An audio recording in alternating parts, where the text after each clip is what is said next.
Hi, Dave. It's good to see you here. Yeah, it's good to be back. And what a beautiful day we have, even though we're indoors. Right. Good to see you. Hey, Carol and Dennis.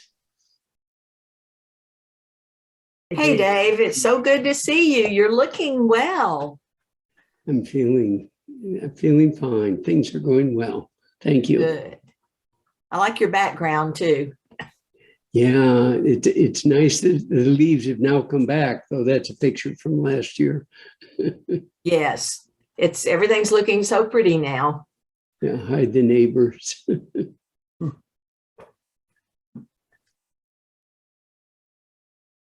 Gray, how you doing?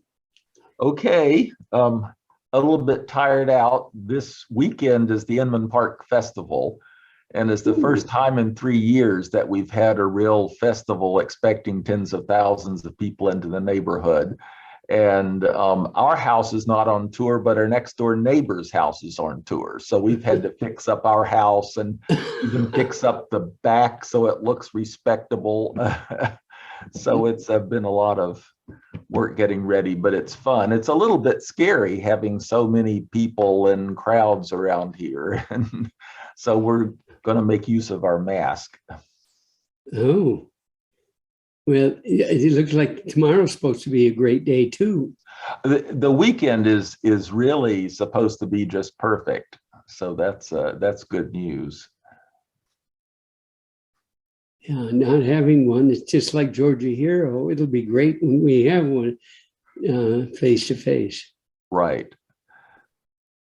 Though I think we will continue with hybrid because it's so nice that people can come even from some distance. And the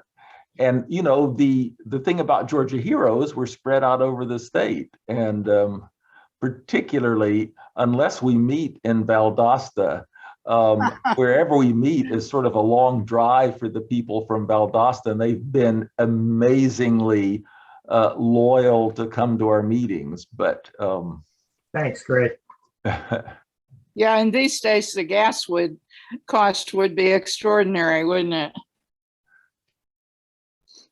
Driving around. Good to see you, Dennis. Always good to see you. And Dave Ewert, hello. It's so good to see you. Thank you. Good to be back. Hey, great. This is Martha Wicker from Clayton State. I was just wanting to know how many of y'all have started back maybe doing a hybrid meeting in person and Zoom. We have our first one next week, and I was just wondering if anyone else was having hybrid meetings yet. So the Emeritus College, I think, is at some point in the next few months, I think, is wanting to start hybrid meetings. The issue is that traditionally our main meeting has been a lunch colloquium. And so that's at a time when people eat lunch, whether they bring it or we provide food. And so eating food indoors is still one of those things that's a little bit scary. So that's, I think, part of the reason. The other is that having a really good hybrid meeting is not easy, because you want a way for people on Zoom to contribute and ask questions and even, make presentations and so forth.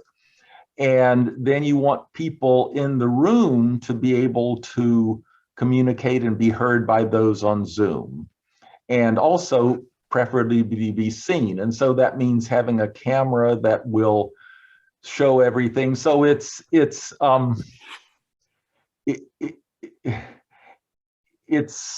not easy to do a really good hybrid meeting. We did a really bad hybrid meeting. We tried to go hybrid first thing this past fall, and it was just a terrible experience all around. But Ann Rogers has made a special effort to get some help in this area from Clemson, who's had great success with hybrid meetings. Ann actually went in person to Clemson and and found out more about the tech that we need to make it work well. And we are spending that money over the summer in our usual meeting room on the edge of campus for better camera coverage and better miking. And we do intend to start hybrid meetings in the fall. The other difficulty is that we've ordered it, but we can't get it. The supply side stuff for the electronics and all the everything that we wanted with cameras and transmission devices has got a big wait period on it, several months before we can get it. So that means we can't practice with it either if we don't have it and it's not installed. We're going to be using multiple cameras and microphones, and we've got the multimedia people coming to do a practice with us on Tuesday before our meeting, but I'm anxious about it. We just did an in-person retiree reception for the retirees for the last 3 years as an outdoor event on the retirement walkway, which is bricks laid with retirees' names and so on. And that was in person only and very successful. We've continued our monthly meetings on Zoom.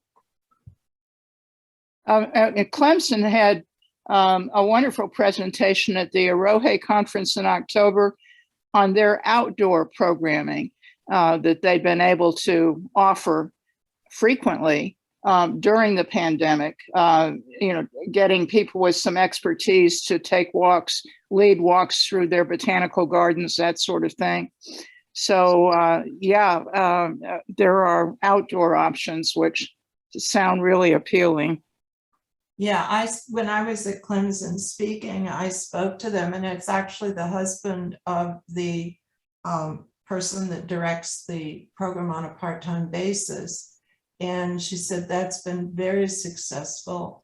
They also do an outdoor afternoon gathering. Apparently, some of the faculty used to gather at the ESCO Club or something, and they moved it outdoors by a lake, and people bring their dogs, and it's been quite well attended since then.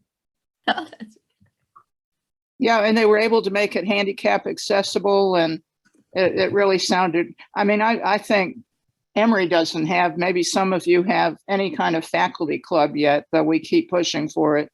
But, a Friday afternoon gathering in person, outdoors, when it's often so lovely like it is today, that just sounds great.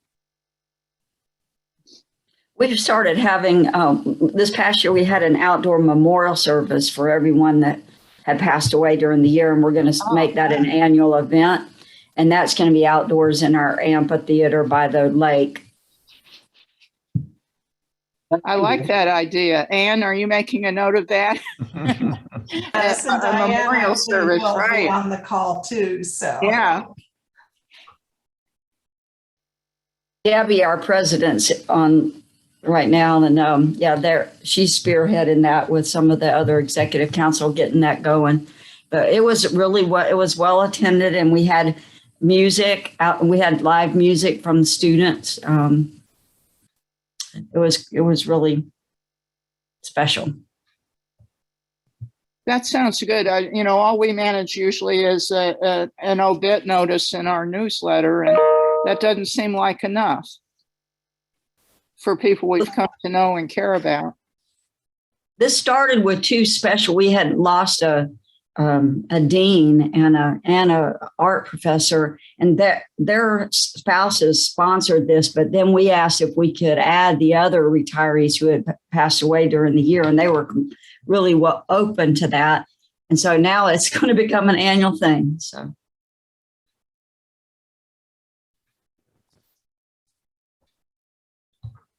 We at Kennesaw do something similar. Every retiree gets a brick with their name on it that's placed in a special location. And then once a year we do a memorial service for all of them, and we pass out rosemary, which is a remembrance herb and then read some poems and say some words. And it's a nice way to acknowledge everybody. Yeah, that sounds good too, Dorothy. Dorothy, do y'all invite family when you do that? Do you invite Yes, we family? do. We do. And then there's a luncheon afterwards. Oh, okay. We set up a tent and had refreshment. That was that was last fall. So we were Yeah. still having to be outside completely, but yeah. West Georgia's conducted something similar, or did for a number of years, for anyone who died among the student population, the faculty, or the staff. They stopped it, I think, during the pandemic, but they too had it at a tent outdoors. They had a certificate for the bricks for each one of those people to be presented to family if they could make it. They had students playing music, and it was very nice also.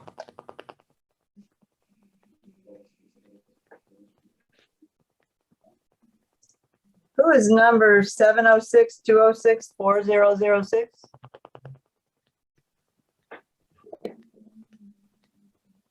You mean that's a telephone number? Yeah. Yeah. I don't know. Somebody's on a cell phone and then their name's not showing. So we were just curious.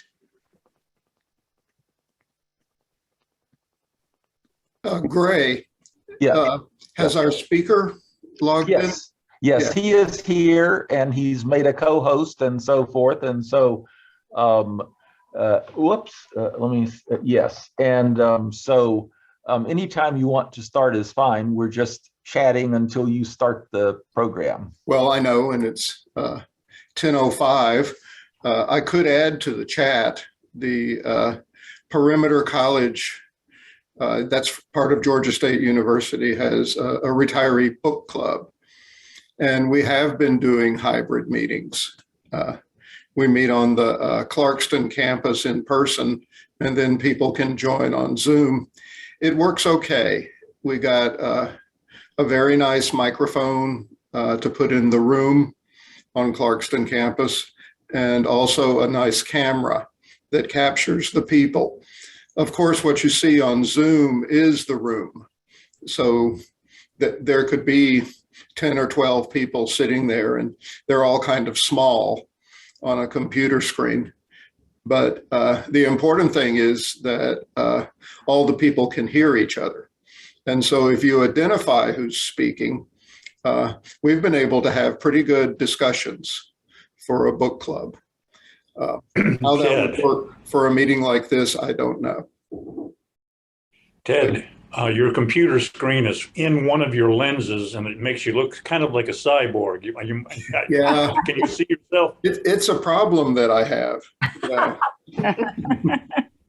And I have to wear these glasses because my eyes get more sensitive the older I get. And unfortunately, I guess it's just it's the reflection of your computer screen in your lens that's distracting, but it's just there. Now, as you move, there you go. You might need to move your computer screen slightly just for cosmetic reasons. Now it's in both lenses. Well, you know, Dave, I've been working on that for months and I don't really know what to do about it. 10 or 12 years ago, my doctor told me well, longer than that. My doctor told me my age was 57 and we'd like to get that down a little bit. But unfortunately, it keeps going this way. And one of the things that suffers is my eyes. So that's what's happening with that. Well, anyway, I'd like to welcome everyone. I'm Ted Wadley. I'm the acting president of the Georgia Association of Higher Education Retiree Organizations, which we usually shorten to Georgia HERO, which is a network of college and university-based retiree organizations in the state of Georgia. I thought since we have such a good attendance and that rather than individual introductions, I'm going to let our speaker know the institutions represented in today's meeting. I'm also going to add 2 items to our agenda. After the presentation and the Q&A discussion, we'll have a nominating committee report and election of officers to take office on July 1st.